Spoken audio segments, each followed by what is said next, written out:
Thank you. Well, here along the Jersey Shore, legal headaches and insurance company red tape are adding insult to injury for many of Sandy's victims. The complex web of insurance forms and legal documents said to have left many of the victims in New York and New Jersey feeling pretty helpless. Yeah, ask the people of South Mississippi and all along the Florida coast how that goes.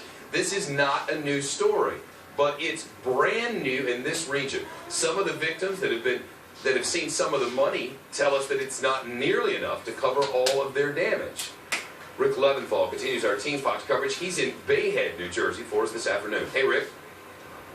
And Shepard, in many communities like this one, it looks almost like it did the day after the storm. There are thousands of homes that are virtually untouched or where work is only now just beginning because of lengthy disputes with insurance companies. We spoke to 3 different families with 3 very different stories, including one couple who may never be able to go home again.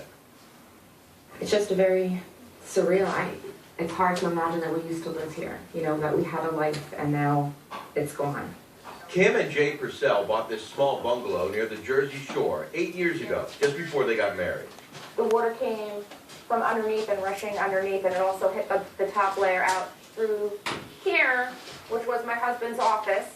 The house was flooded during Superstorm Sandy, and engineers say the place needs to be torn down and rebuilt from the ground up. You leave for a night because the storm is coming, and you never think, like, that's the last night you're going to sleep in your bed. You know, that's the last night you're going to come home.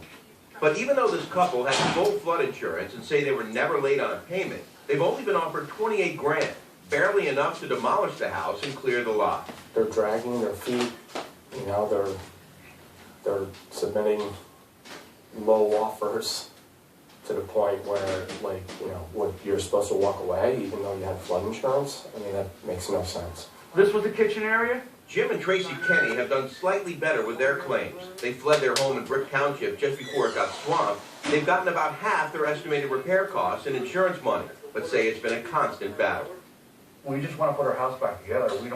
We're not looking for anything. We just want to put it back so we can move back in. That's all we want to do. Garage over there also was. Darcy Rowan Green is an insurance success story, sort of. She lost her first floor and basement in the storm. Her house actually hit by another house from across the street. She waited months, but recently got a substantial check. One feels fortunate to have any settlement. It's not all that we hoped for, but it was enough to move forward. A national insurance trade group wouldn't discuss individual cases, but says overall the claims were overwhelming. More than 500,000 filed for damages, roughly 90% have been settled, for a total of nearly $7 billion.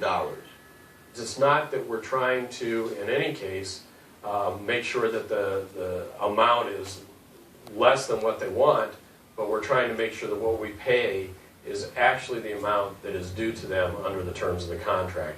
And that sometimes takes a while. Even Darcy Rowan Green, our success story, faces a long road ahead. The work has begun on her home here, but she's paying for most of it out of pocket, and it won't be done until the end of summer at the earliest. Shep? Wow, Rick Leventhal down the shore in Bayhead. Rick, thanks very much. Some local